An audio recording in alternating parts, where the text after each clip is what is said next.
نبدا بتوفيق بوعشرين. بعدا حكايه توفيق تستحق ان تروى، هي حكايات وليست حكايه واحده. قرصنوا له القناه، واحد دار خرج من الحبس ما عندوش جريده ورقيه، ما كيعرف يهبط للوادي يجيب الحوت، ما كيعرف يهز صنادق ديال البطاطا على ظهره، ما عمرو خدم سيكوريتي ما والو، كيعرف الصحافه واخا ما عندوش جريده ما غيدير والو. لجا لواحد المجال اصبح مفتوح للعالم هو اليوتيوب باش يهضر، لانه هو كيهضر صحافي راه غيهضر، اما غيكتب اما غيهضر. ومن جهه اخرى لقى داك اليوتيوب فيه واحد البركه لانه عنده تحمل عائلي. انطلقت واحد الحمله ديال التشهير به، حمله قويه بزاف غريبه، ما ضرب حد مصر. وهاد الناس اللي كيشهروا به ما كانوا ضمن الملف القضائي اللي كان فيه، ما كيجيهم دوك الناس. طبعا حنا كان ممكن لو ان الاتهامات اللي توجهت لتوفيق بوعشرين كنقول حدود الاتهامات لو ما كانش بت فيها القضاء نتفهموا الناس كيهضروا. لا، حنا عندنا واحد البلاصه سميتها القضاء. مشى توفيق امام القضاء ودافع عن براءته، القضاء اقتنع بالادانه ديالو، ما كاين باس، ياك اودينا فخصم من عمره 7 سنوات، 7 سنين من العمر ديالو مشات كعقوبه سجنيه. ارتأى جلالة الملك على أن يمتعه بعفو ملكي لأسباب نجهلها. حنا في ثقافتنا وفي العالم ما معنى الحبس؟ ملي كتدخل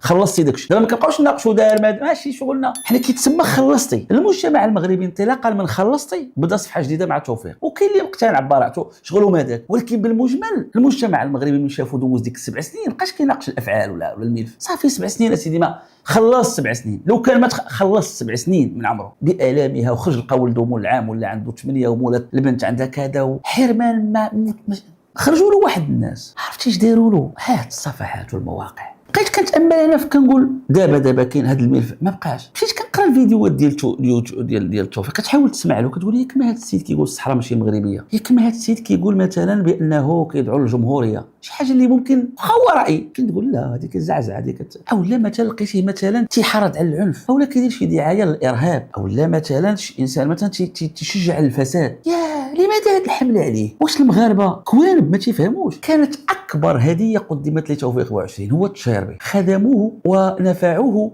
من حيث لا يدرون، لانهم اغبياء، حيت هما اغبياء. خدموا توفيق واحد الخدمه ما بعد داك. علاش؟ لان صفحات التشهير، انا دابا بعض المرات كنقول يا ربي ما يوقفوش علينا، لان الشاعر كيقول اذا اتتك مذمتي من ناقص فتلك العلامه اني كامل. كلهم هؤلاء المشهرين معروفين عند المجتمع مشوهين، اما اجتماعيا اما شي معروف. كل ما هما كيشهروا شي واحد كل ما كتكون هذيك هي شرعيته، هما كيعطيوه بطاقه الشرعيه. فاكبر كادو تعطى التوفيق هو التشهير به. فالقناه ديالو تكونفلات وطلعت بزاف. هما حدهم كيشهروا الزوار كيزيد، حيت المغاربه عايقين. واخا تعيا راه الشيء اللي ورا التشهير والله ما عاد كيضر الا كان زعما داك الشيء والله ما عاد كضر الدوله المغربيه. لا اتحدث عن ادوات التشهير، هذوك كيعيشوا الهشاشه، كل اللي ما عندوش، اللي مبلي، اللي ما قادش على البليه، اللي مريض، اللي حاقد، اللي كبر في قادوس. لحقاش ما يمكنش شي واحد يكون سوي ويشهر بالناس، امبوسيبل. غريزه البشر، الانسان تيبغي وضع اجتماعي تيبان. المشهير هو انسان منبوذ، فاللي كيحترف في التشهير ما عندوش عليه بديل. شي قوه ضغط، اما تيكون مبلي وما قادش بالبليه ديالو، اما تيكون حاقد لواحد الدرجه لا تتصور ومستهدر يهضر مع شي رجل سلطه كيولي دليل ديالو، اما تيكونوا شادين عليه شي حاجه وكيولي خدام التشهير ماشي لخاطرو. المهم بالمجمل ما كاينش شي بشر يحترف التشهير فابور، الا مكره اخاك لا بطل. فدابا نفترضوا توفيق بوعشرين كانت عنده اخبار اليوم بقال دابا ماذا كان سيحقق من المقروئيه؟ شحال ما يقرا دابا الجرائد الورقيه في المغرب كامل مجتمعه 15000 نسخه، 15000 في المغرب كامل جمع كاع دوك الجرائد. هو كيدير فيديو دابا كيشوفوا 600000. اذا التاثير ديال توفيق في اليوتيوب اقوى من الجريده. اذا ما قيمه ديك الجريده اللي شكون عبقات له الجريده الورقيه بالنسبه لبعض عباد الله اهون من الاثر ديال اليوتيوب. لهذا كتجيهم السعره عليه. وانا اقولها لكم، حنا عندنا واحد الفلسفه، واحد الانسان ملي كيمشي للحبس وكنعاودها لاهميتها، خلص انتهى الكلام،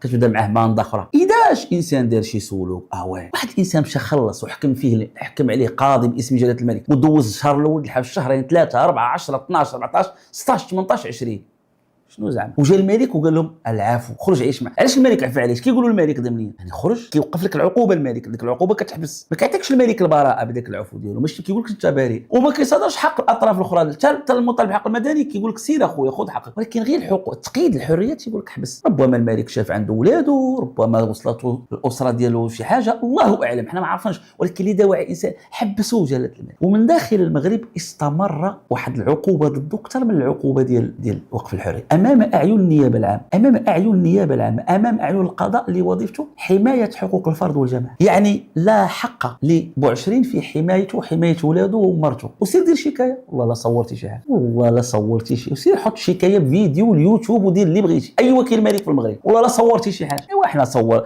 مشينا عند وكيل الملك ضربه، مشينا عند وكيل الملك دياسلا بوسائل الاثبات بفيديو صوت وصوت. الشرطي كيبقى يديرها ملي كيكتب داك الشيء. يعني وصلنا لمستوى في المغرب خطير جدا. وهذاك وكيل الملك علاش ما غيحركش داكشي؟ بالعكس غتلقى وكيل الملك معذب مسكين، علاش تحطه هكا؟ وخدمته هو وكيل الملك مسؤول امام الله عز وجل، واخا يسالي من الدنيا عاد الله غيتحاسب. هذه ما يحيدهالوش الطبيب، لانك عندك امانه ما قدرتيش، خصك تعطي الحق للناس. كيما كتهبط هذا على تدوين على الخوال، خصك كتقي الشرف الناس المغاربه. يا عبادي اني حرمت الظلم على نفسي وجعلته من فلا تظالم.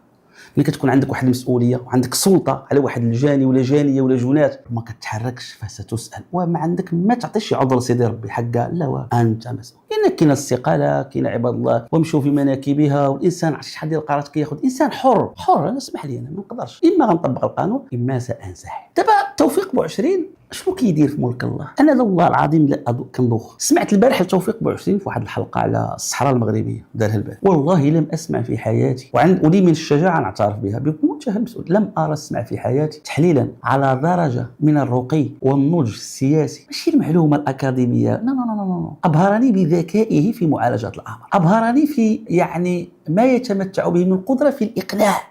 يعني يخدم واحده من ثوابت المملكه المغربيه. فعلاش هذا السيد ديروا القناه؟ علاش هذا السيد يشهر به؟ انا باغي نفهم. كنقول انت كيقول هذا السيد كيقول ما لعبه توفيق بوعشرين من دور في هذه الحركات ديال جيل زيد، والله ما يلعبوا شي واحد في هذه البلاد. استقرار ولعب واحد الدور في التأطير وفي التعبئه خطير جدا. انا بغيت نفهم شنو بغاو في هذه البلاد، والله ما فاهم انا بالله. وهذا السيد لا يسيء ولا يسب ولا يتطاول على المؤسسه الملكيه، لا يسب ولا يهين ولا يقذف ولا يتطاول على مؤسسه امنيه ولا قضائيه، يتحدث كل خطابه يتمحور حول الحكومه، فيشهر به وباسرته ومتابعات، وفي الاخير حتى ديك القناه يعني سكت. طيب النيابه العامه ما تحميش هذا السيد من حريته في التعبير؟ باغي يعبر في قناه. شنو وظيفه القضاء الا ما خرج دابا؟ مشكلتي القائمه معروفه قناه، واخا حيد التوفيق هذوك 600000 اللي كيدخلوا يوميا ماشي اعتداء عليهم في حريه التعبير، بالعكس اكبر هديه عاوتاني للتوفيق دابا. الهديه الاولى عطاوها له شهروا به، منين ما نفعش معاهم التشهير انت راهم هدوا بالبودكاست يحيدوه كذا. خصكم تعرفوا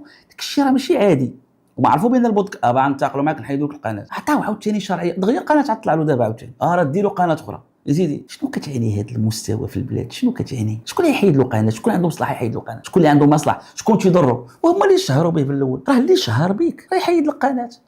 راه جريمه الشهريه، جريمه القرصنه. واللي يقدر يشهر لك بولادك ومشيتي عند النيابه العامه وما حماتكش وغدا يجي يقتلك، ومادام ما حماتكش القضاء اللي ما حماكش من التشهير ما يحماكش حتى من القتل. شي على جو اللي كنفكروا فيه خطير خطير. ولكن السؤال علاش وصلنا لهذا المستوى في معالجه الامور؟ علاش مابقاش القضاء حكم بيناتنا؟ علاش ولينا بهذا المستوى؟ علاش؟ انا والله العظيم قد اكون فقيرا في المعرفه ولا كنبقى نتامل في المغرب كنقول ما نعرف شي حاجه هما مخبعنا حنا ما عرفناش. حيت ملي كنشوف في المغرب في استقرار، والمغرب ملي كانت فيه احزاب عندها شرعيه قويه وباذرع نقابيه وشبابيه ونسائيه، ومع ذلك كان واحد الفائض في حريه التعبير في المغرب. دابا اليوم ما بقات لا احزاب سياسيه كتخلع ولا نقابات كتخلع، والسلطه ماشي الهيلون ديالها. عرفتي السلطه في وسط في المغرب ماشي غير السلطويه ولات، ومع ذلك الخوف سد البودكاست، سد هذا هبط هذا 50 ديال الحبس، هبس داك الخطيب الجمعه، هذا المحامي قال الدستور منو حبس، وهذا شنو واقع في البلاد؟ شكون من عرفتي واحد الحساسيه تجاه حريه التعبير، حريه ديال التعبير.